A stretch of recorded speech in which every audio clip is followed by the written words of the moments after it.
Good morning, dear students. Today in class 12th, we are going to discuss point number 2. The title is An Elementary School Classroom in a Slum by Stephen Spender. An elementary means primary. Primary school classroom. Actually, this poem is about a classroom of primary school in a slum area. Okay, so before moving ahead, we should know the introduction of this poem. Actually, this poem talks about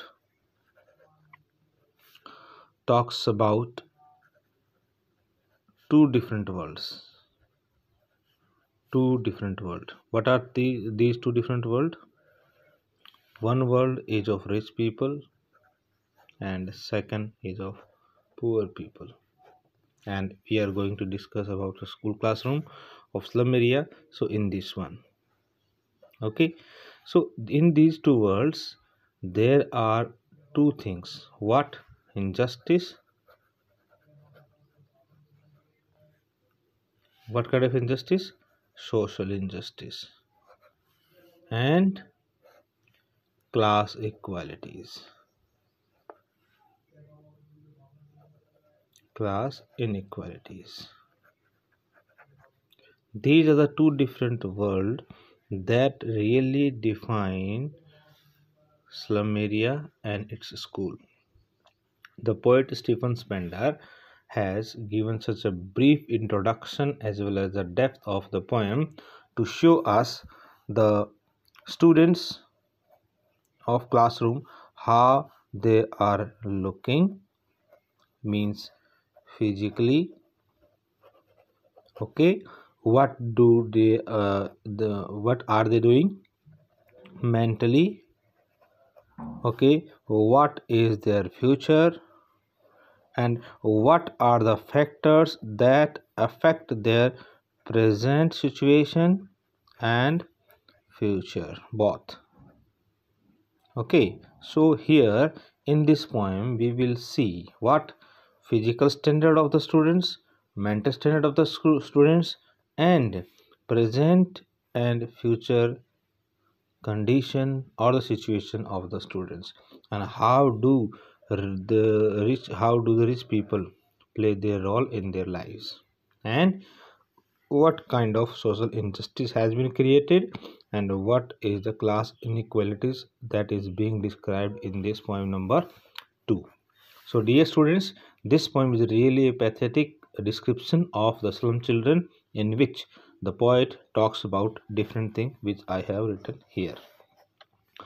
This particular poem consists 4 stanzas, and in part first we will discuss only 2, okay.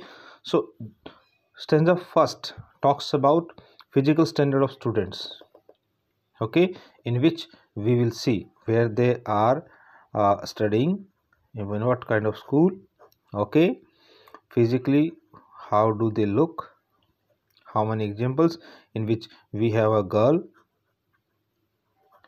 okay, whose head is down. I'm just telling you, and when we will come to the text, then I'll let you know. To describe the physical standard, the poet give an example of a girl, number 1. Number 2, a weak boy, means thin, whose eyes are like red, okay. Second, third boy is also there, who has taken disease from his father, that's why he is called this one unlucky air, okay, unlucky air, fine. Then fourth example is, there is one sweet boy who is sitting at the back, sweet son or sweet students sitting at the back of the class, dreaming something about, okay. So in stanza first we will see the physical standard, like one girl is sitting there, second boy who has a red eyes, third one unlucky eye, and fourth one is a sweet boy sitting at the back of the dim class, okay. Before moving to this particular stanza, I just tell you the infrastructure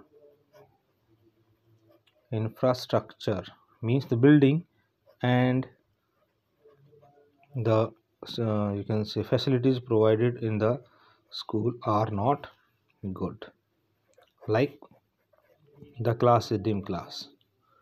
Okay, and these children can't face what? Good blow of air on their faces, we can say uh, waves on their faces. They are sitting throughout the day, they are sitting like what? They are sitting like rootless weed. Root, rootless weed means unwanted plants, like in our you can say crop we have unwanted plants, you might know this one. So they are like unwanted plants and they are sitting like rootless weeds. Rootless, see, rootless.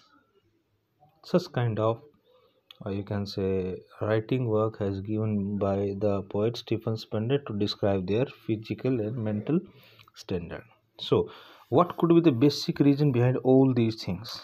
That is malnutrition. Okay, that is malnutrition. They do not get proper food and diet and care. Okay, because they live in slum area, so you can imagine what kind of life the slum people live or their children live. Okay, most commonly they do rag picking, but here in first two stanza there is no description about rag picking. In third stanza we will get to know. So first stanza is about physical standard of students. Now I read first stanza from the book. Let's see. Here we will get to know something about Stephen Spender. 1905 was an English poet and an essayist. He left University College, Oxford, without taking a degree. He was a dropout and went to Berlin. Berlin is the capital where we have already learned this word in chapter first, the last lesson. He went to Berlin in 1930. Stephen took a keen interest in politics. See, this particular poem somehow gives some point about politics also, and declared himself to be a socialist and pacifist. Books by Stephen Spender include poems of dedication. He was a socialist and pacifist, and he wrote one book, poems of dedication. The edge of being, the creative element. These are the different books that he wrote. The struggle of the modern and an autobiography, world within world. See, this is the book that was famous, written by Stephen Spender. The struggle of the modern and an autobiography, world within world, in an elementary school classroom in a slum. Now he talks about this poem. He has concentrated, he has focused on the themes of social injustice and class inequalities. Okay, dear students, on what theme he has focused? Social injustice in our society and class. Class means based on caste, like rich and poor. Okay, inequalities, not equalities, inequalities, difference. Now come to the poem.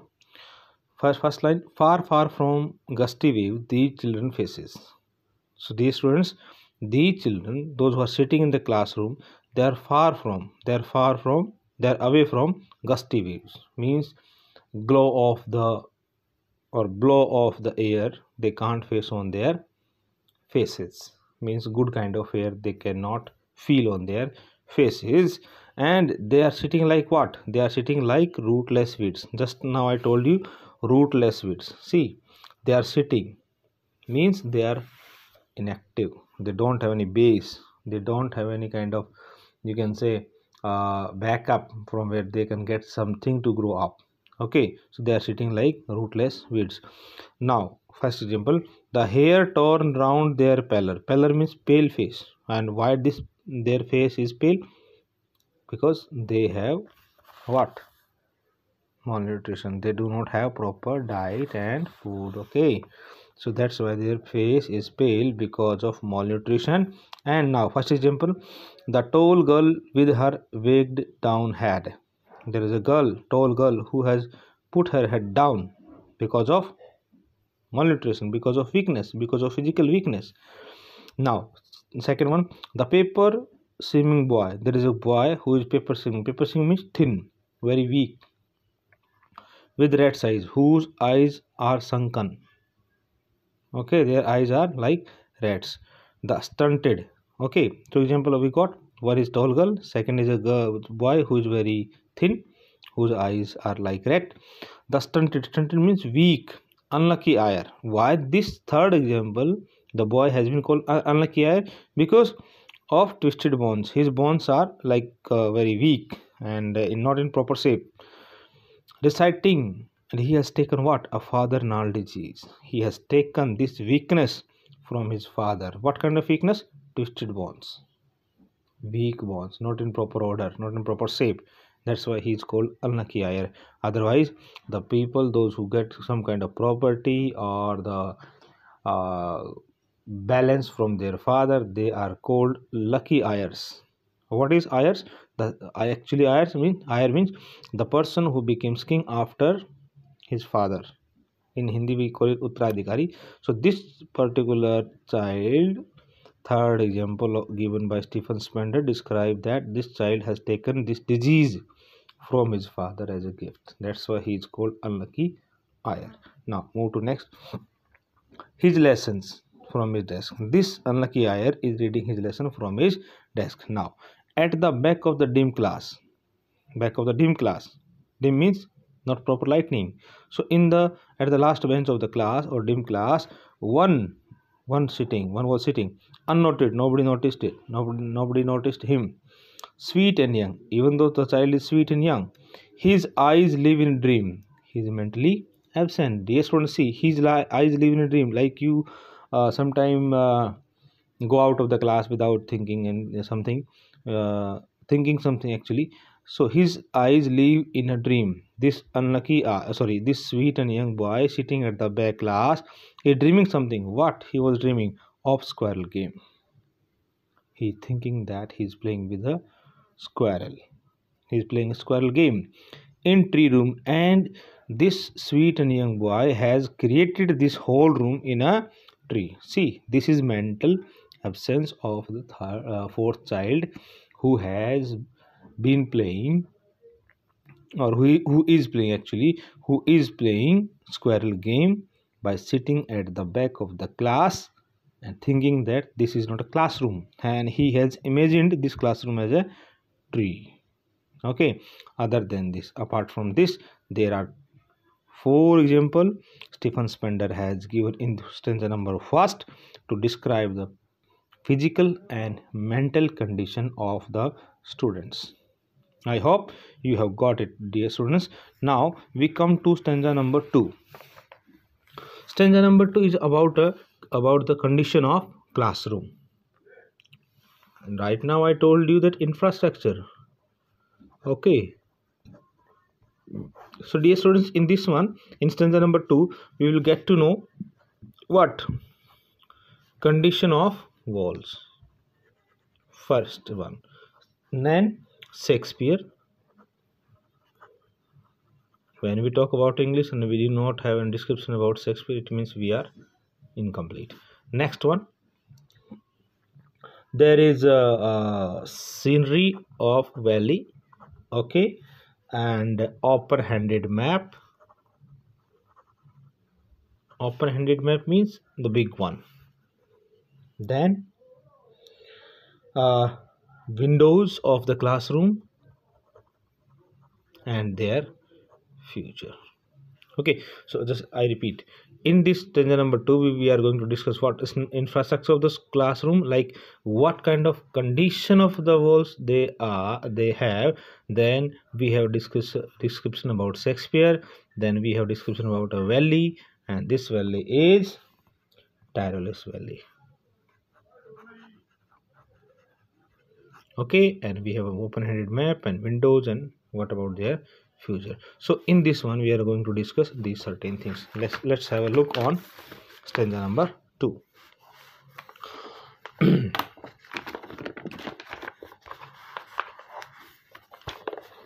I just put it like this so that you will be able to see all the things in sequence. Like, see, cloud. This onshore cream walls. Shore cream walls. The very first word. Shore cream walls. What I told you. Condition of walls. See, shore cream means the faded color of walls, and or you can say the layer getting down. What kind of layer? Paint. Layer of paint getting down due to certain regions, or the color of the wall is faded away. It means the color of the walls is in the color. Sorry, the walls are in bad condition. So this is the first thing we got to know, condition of wall in the very first word. Then see, on sour cream walls, donations. What kind of donation? Donation, donation means there is a list of the people who has list of donation. The people, those who have donated something like money, somebody has given cash, somebody has given like bags of school, somebody has given like some kind of food, somebody has given like anything like toothpaste and brush for the students, like all these things. So there's a description of donation where on the sour cream walls.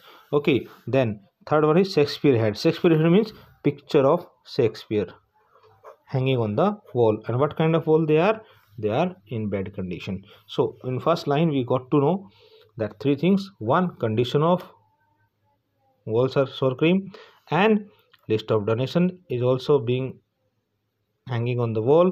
Third one, Shakespeare picture. Now third, after that we have description about a scenery. Cloudless at dawn. Dawn means early morning.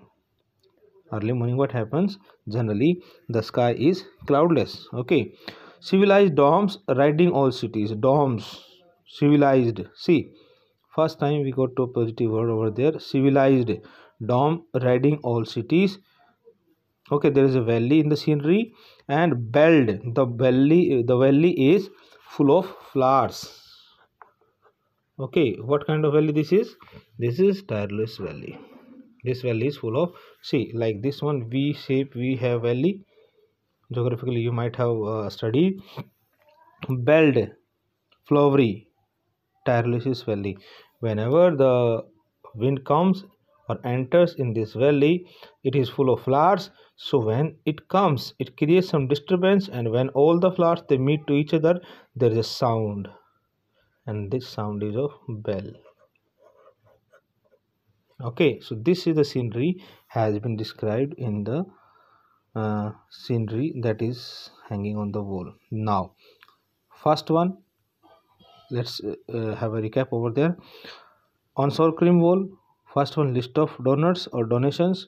Second one, Shakespeare picture. Third one is scenery of Tireless Valley, and fourth one is open-handed map. What is open-handed map? Open-handed map means world map. Okay, dear students, open-handed means world map. And then awarding the world its world. See, this is very important line. Awarding the world its world. This world, dear students, this world is related to the world of rich people. Rich people. So they know what kind of world they have. So it is concerned to rich people only.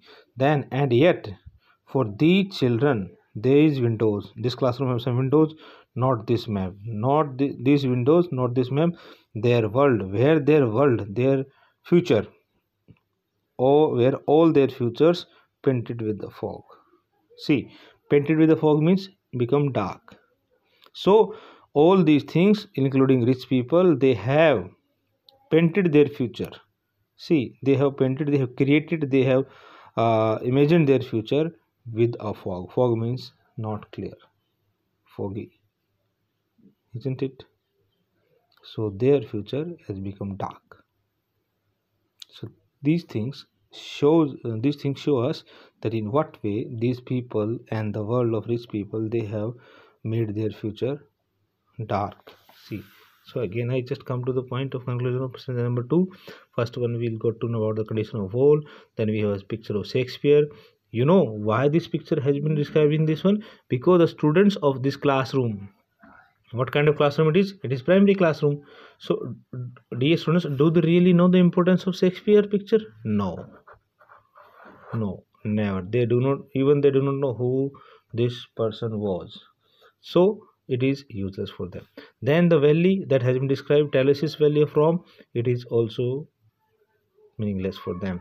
Then open-handed map, you can say this world does not belong to slum children. This world belongs to rich people, and this world is world map in which or about which these students, they do not know even a single thing. And then windows, and this window, generally what kind of role a window plays in a classroom? Window plays a role to connect to the students to the outer world. But these windows, in next stanzas we will get to know that these windows, they are being shut down. It means the students of the classroom, they are not allowed to connect with the outer world. They are being bounded. And then their future, how do the rich people and the primary school classroom of slum has been described? Their future is dark, and there is no brightness, there is no sign of brightness, so that their future will be bright. Okay, so in this part 1, we got to know about these two stanzas. In next part number 2, we will come to the next two stanzas in next video. Till then, do reading of these two stanzas, and if you have any doubt, you can ask us anytime. Okay, dear friends, thank you. Have a good day.